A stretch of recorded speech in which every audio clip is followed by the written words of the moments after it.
As we get ready for the NHL draft and the start of free agency, we bring in Russell Morgan from Hockey Royalty to talk about all of it and more on this edition of Locked On LA Kings.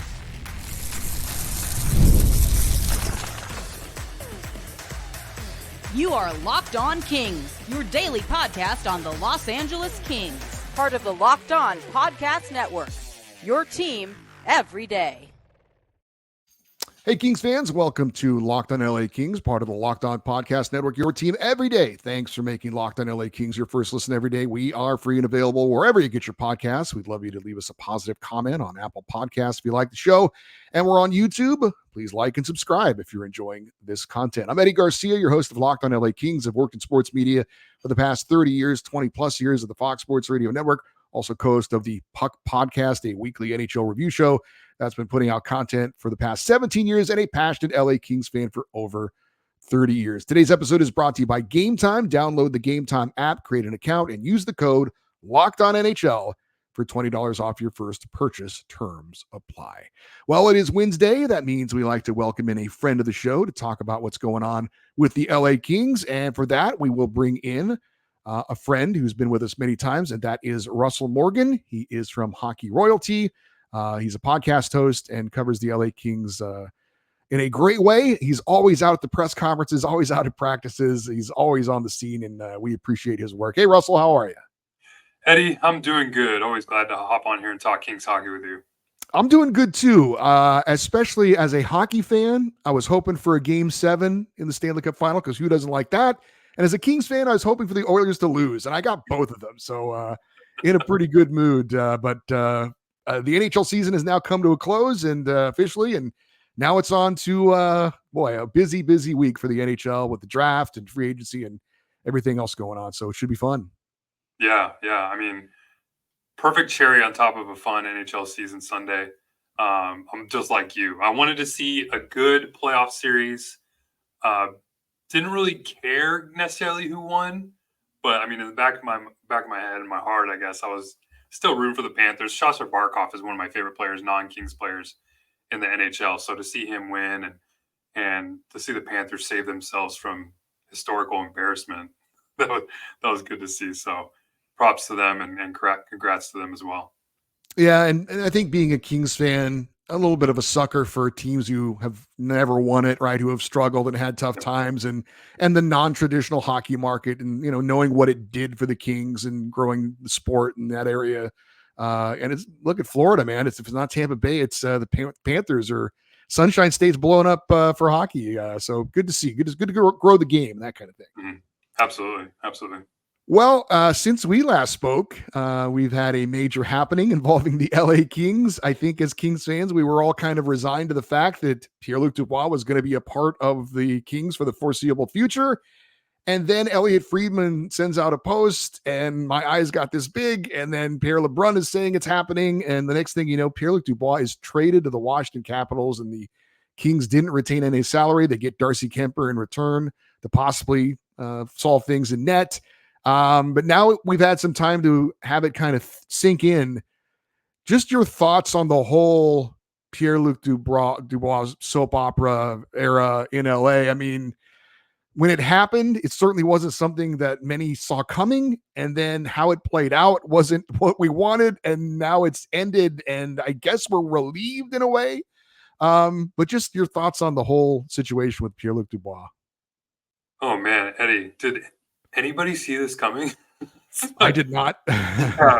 It's funny because the entire national media, I mean, weeks leading up, days leading up to when the trade actually happened, you had seen articles written about and conversations talking about a buyout with Dubois. There were a potential trade without retention or anything like that was never a thought. Everybody was like, oh, there's no way the Kings would be able to get rid of this contract. Oh, either have to buy him out or add a first round pick or take some money on the other way, going the other way, whatever, to make that happen.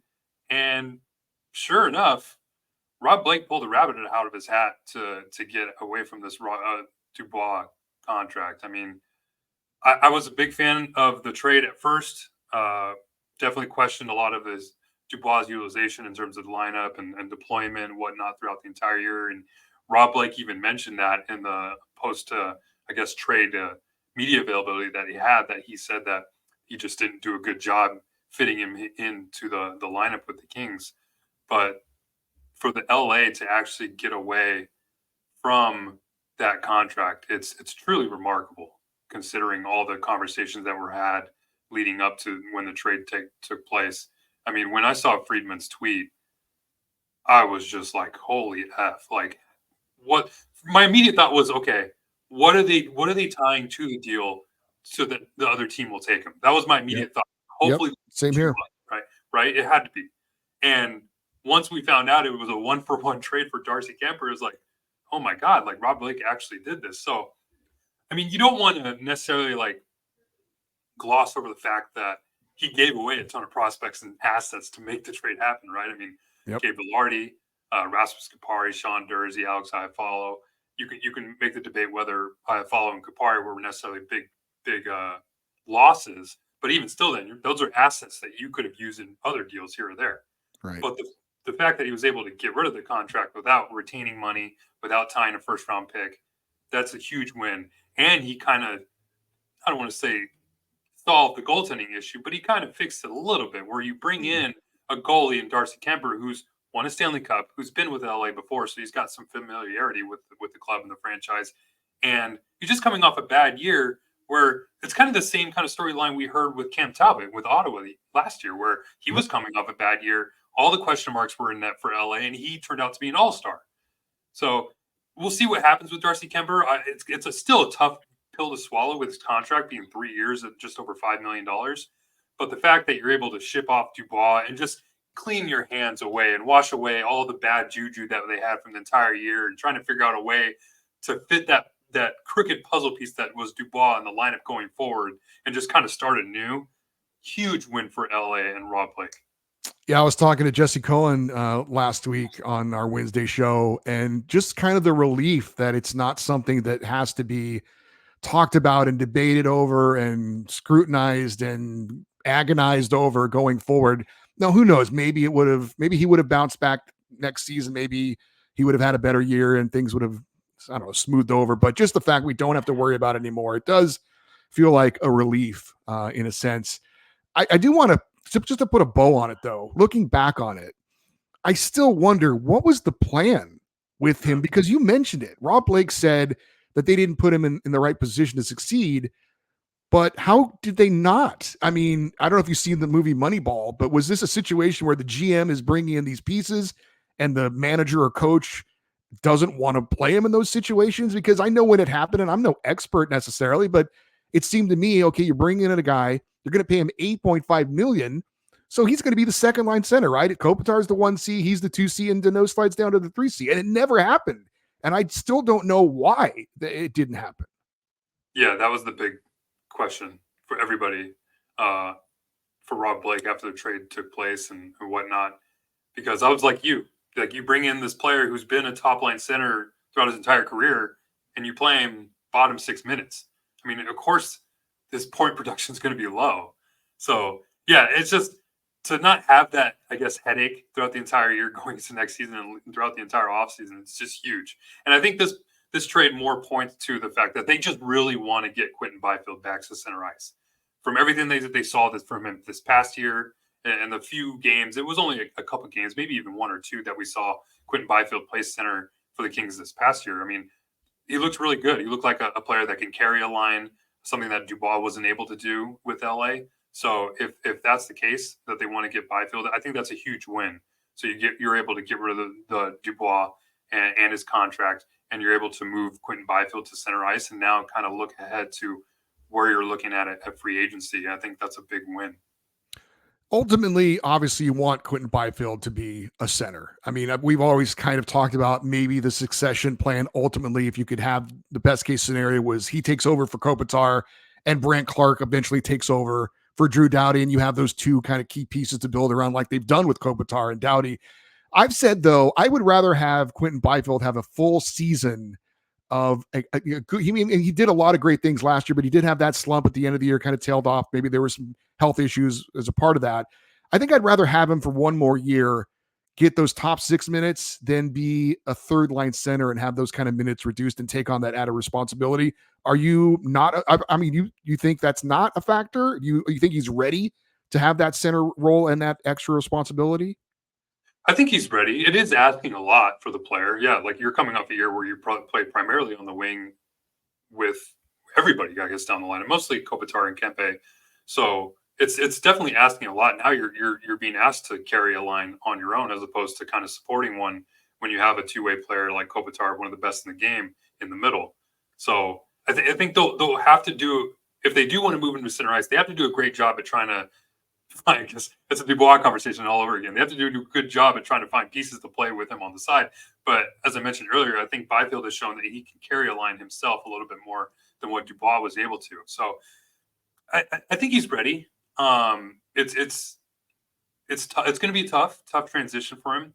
But from everything we've seen from Quinton Byfield, this is a player I think they need to start kind of moving toward this becoming Quinton Byfield's team, and being a player that they need to start building around, because everything that we saw from him last year, he was an incredible player. He had a great season, huge breakout year, not only for him, his point production, but for his confidence as well. Kind of tapered off toward the end, but even in the playoffs, I thought he showed well. And if he's able to be in the middle, you have a 1-2-3 punch of Kopitar, Byfield, Deneau, who I think we'll see what happens, but I hope Byfield starts off as the number 2 center. But maybe you get like a Connor McDavid, Leon Draisaitl kind of situation where let's see how the game kind of flows, and maybe you move Byfield up to the top line and try to look for more offense and try to give him more ice time. Because if anything that we've seen from Jim Hiller in his short time as the interim head coach with the Kings, he was not afraid to give Quinton Byfield as many minutes as he could. I think his average time on ice grew about 2 minutes per game once Hiller took over. So Hiller's going to find a way to get Byfield his ice time throughout the game. And if he sticks in center, I wouldn't be surprised if maybe see Byfield transition to the wing even in game and see those in-game adjustments a lot more.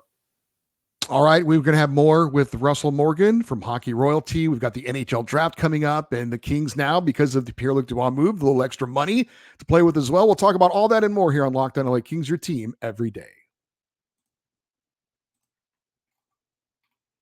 Passion, drive, and patience. What brings home the winning trophy is also what keeps your ride or die alive. eBay Motors is everything you need to maintain your vehicle and level up to peak performance. From superchargers, roof racks, exhaust kits, LED headlights, and more, whether you're into speed, power, or style, eBay Motors has got you covered with over 122 million parts for your number one ride or die. You'll always find exactly what you're looking for. And with eBay's Guaranteed Fit, your part is guaranteed to fit your ride every time, or your money back. Because with eBay Motors, you're burning rubber, not cash. With all the parts you need at the prices you want, it's easy to turn your car into the MVP and bring home that win. Keep your ride or die alive at ebaymotors.com. Eligible items only. Exclusions apply. eBay's Guaranteed Fit only available to U.S. customers. All right, we are back with more from Russell Morgan from Hockey Royalty. Did I see, Russell, you're going to be in Vegas for the NHL draft? Yeah, I'll be in the Sphere. Should be fun. Awesome. I'm jealous. So certainly enjoy that. I did a kind of an NHL draft preview recently, and I looked at 10 different hockey insiders and saw what they were projecting, who the player was going to be at the number 21 selection, which is where the LA Kings have.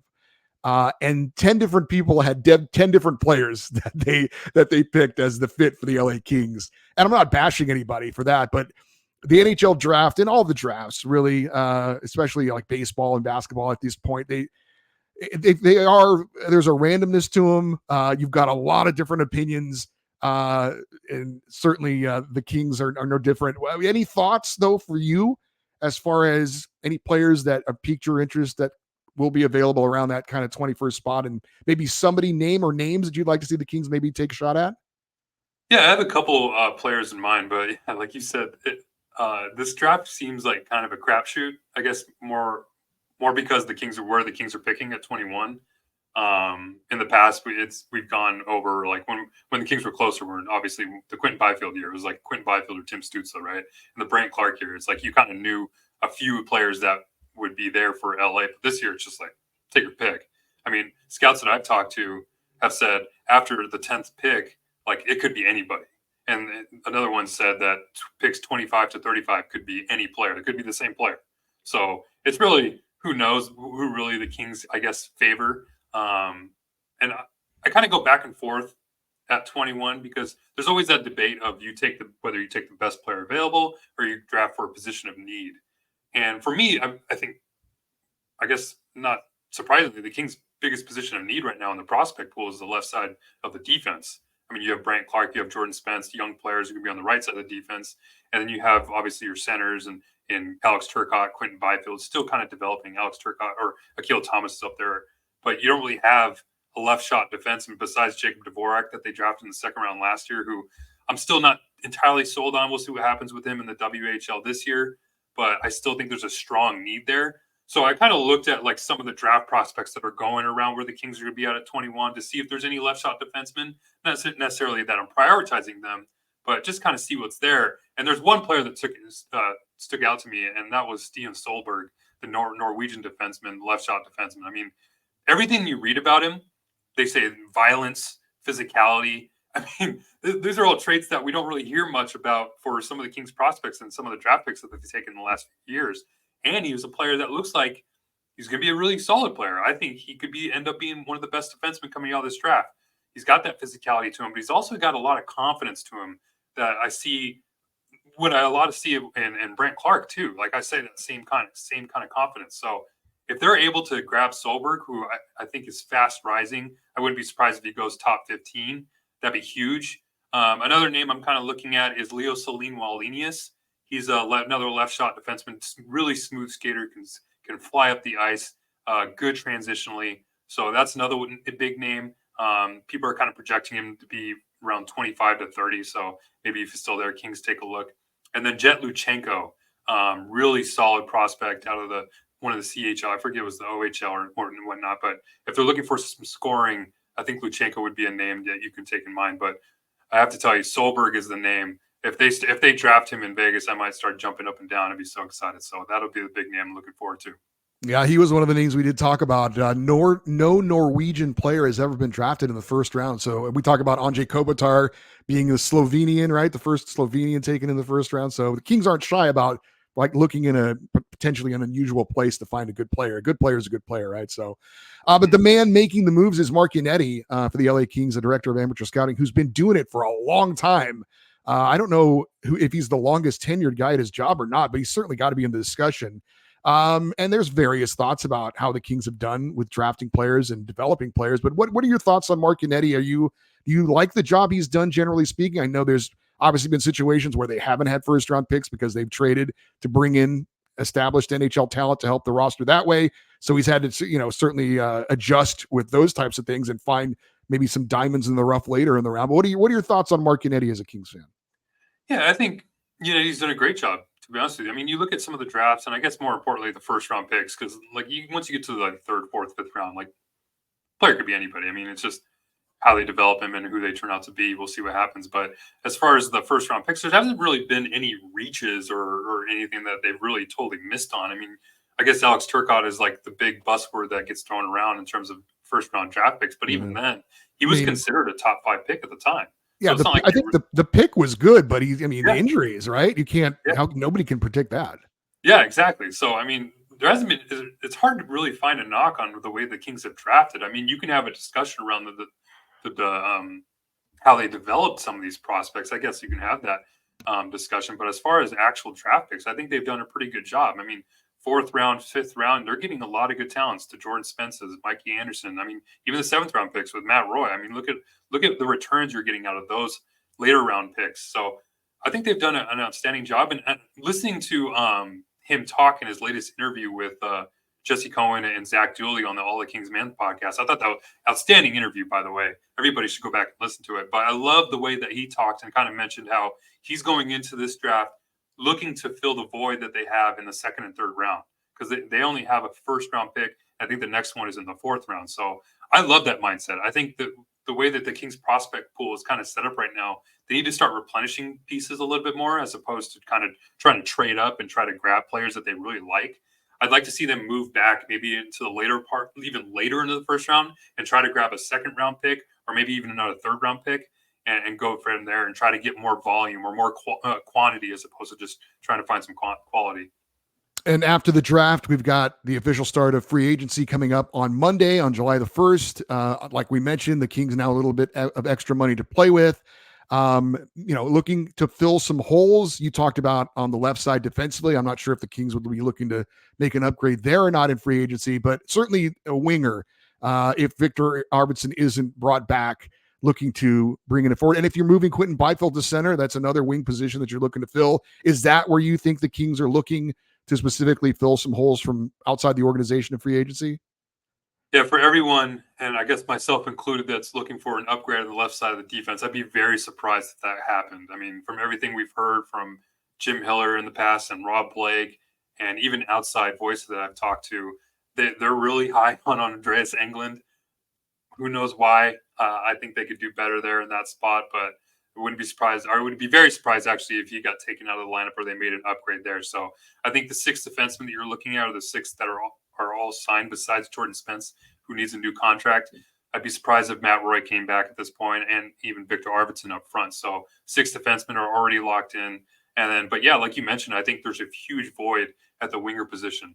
And I know Elliot Freeman had mentioned in the 32 Thoughts podcast and kind of connected Jake Getzel to the Kings for the first time, which kind of reminded me a little bit of the time when he connected Dubois to the Kings. It kind of just dropped a little nugget out of nowhere, and everyone's like kind of shoot him off, like, oh, there's no way they're going to trade for another center. They already have Deneau and Kopitar and Byfield, obviously, so they don't see that happening. And sure enough, Dubois is an LA King last season. So I think to hear that little nugget that he had with Gensel, that was kind of surprising and opened my eyes a little bit, because you look at the cap situation for the Kings, you'd be kind of shocked to see them fit in a player like Gensel, who's expected to get close to maybe $9 million per year.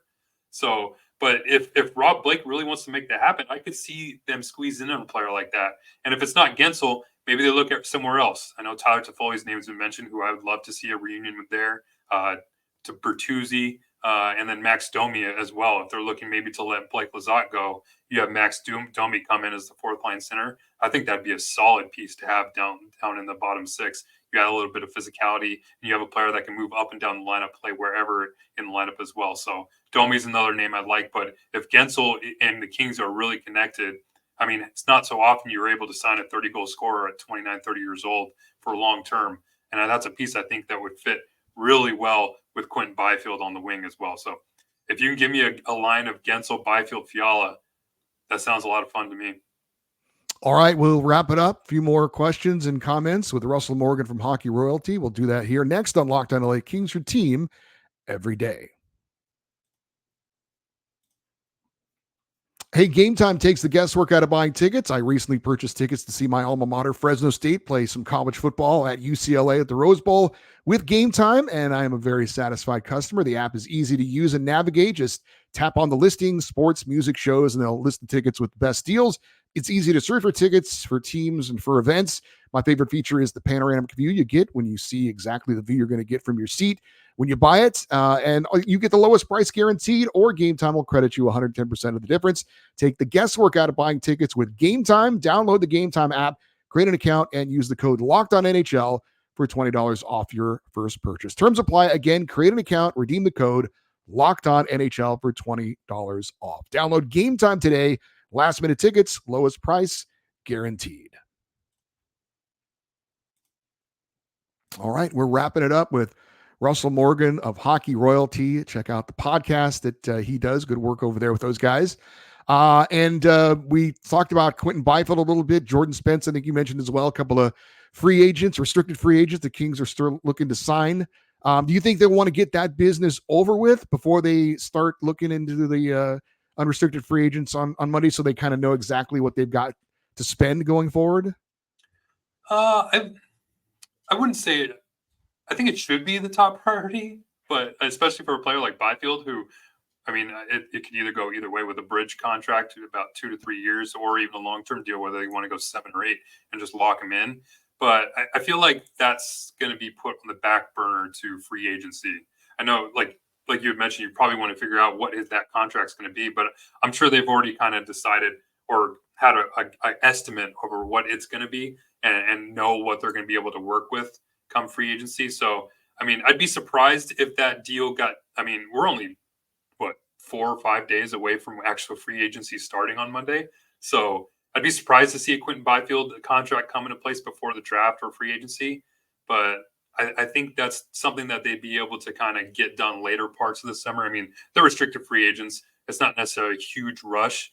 But, I mean, I guess if you're looking for my opinion, I mean, I would try to get him locked down in long term as long as you can, because I have huge expectations for Byfield in terms of his career. And if he kind of lives up to those expectations, try to get him locked in long term right now. So that way you're not paying him double digits after a 2 to 3 year bridge deal when he's putting up maybe 60, 70, 80 points per season. Get him locked in now when his value won't be as high, and then you don't have to pay for it later on in the later part of the years. Within the past week, we've seen restricted free agents Alex Turcotte and Samuel Fagemo re-signed. Are you looking for those two guys to be penciled in on the starting lineup for the Kings? Turcotte, definitely. Rob Blix mentioned Turcotte, Akil Thomas, and Brant Clark like 3 or 4 times since we talked to him. So those players are making the roster. The Fagemo one is kind of interesting because we haven't really heard his name get brought up. But, I mean, you look at everything that he's done in the AHL, it just seems like a goal scorer that just hasn't been able to put it together in the NHL yet, or really just hasn't gotten opportunity to put it together in the NHL. I mean, if you're asking me, I'd be very surprised if he made the roster out of camp. I would think that he'd be like kind of the AHL main kind of goal scorer that they're looking for down with the Ontario Reign, and then maybe he gets called up if there's any injuries or whatnot. But I have to say, like, that signing for Fagemo was actually very surprising. I thought for sure he'd either sign somewhere else and try to get a spot where he's going to get a roster spot, or he'd either return to Sweden, which he's actually mentioned in the past. If he doesn't get a spot in the NHL, that's something he would do. So I wouldn't be surprised if that happens either. So we'll see what happens in training camp. But for Fagemo, I think he'd be on the outside looking in as far as lineup spots right now. And one final one for you. The Kings social media has been busy today, putting out posts with the new logo, the new jersey, and whatnot. I've been on the record saying I would love for them eventually to go back to the old Forum blue and gold and have the crown and the logo. I don't know why they don't do it, but I do like this as an upgrade over what the previous look was. And I'm hopeful that the Fanatics jerseys are not going to have any issues like we've seen in Major League Baseball. So I think it's an upgrade from what we had. It's still not ultimately what I'd love them to do, but what are your thoughts on the new logo and how the jerseys look and all that? Oh man, the Chevy logo has been one of my favorites in Kings history. To see it make its full permanent return, I freaking love it. And I love the jerseys. Little tweaks I would have made here and there. I would have loved to see the numbers inside the stripes on the sleeve. That was something I really liked in the 90s jerseys. But overall, like 10 out of 10. Thought they could have, like, they were the best jerseys that they could have gone with. I'm with you as far as the Forum blue and gold. But if they're able to come out with, I know they're not doing an alternate jersey this year, but if they're able to come out with an alternate jersey, let's say next season, with a Forum blue and gold with that new crown as the crest on the front, I think they would win. I think that would do really well. So it's holding out hope for the Forum blue and gold to come and make its return in 2025. All right. Well, he is Russell Morgan from Hockey Royalty. You can follow him on X, Twitter at NHL Russell. Russell, always a pleasure. Always appreciate the conversation. Always fun to have you on. Looking forward to how the Kings do in the draft and in offseason with the signings. And we'll certainly have you back on again at some point in the offseason to talk about what the Kings have done. So thanks for your time and appreciate the comments. Thanks, Eddie. All right. That is Russell Morgan. Hope you guys enjoyed that. And of course, coming up later in the week on Friday, we'll have our fan feedback show. If you want to get in on anything we talked about with Russell, questions, comments, certainly the NHL draft is going to be a big topic of conversation on that day as well. But you can send an email, lockedoneddie@gmail.com, EDDIE. Always post your comments in the comments section if you're watching on YouTube as well. Appreciate that. It helps out the algorithm and helps the show to be found. And we'd love you to stay interactive with the show on social media, X, Twitter, Instagram. We are at Locked On LA Kings. I'm Eddie Garcia. Thank you for listening and watching this episode of Locked On LA Kings, part of the Locked On Podcast Network, your team every day. Have a great rest of your day. We'll talk to you tomorrow. And as always, go Kings, go.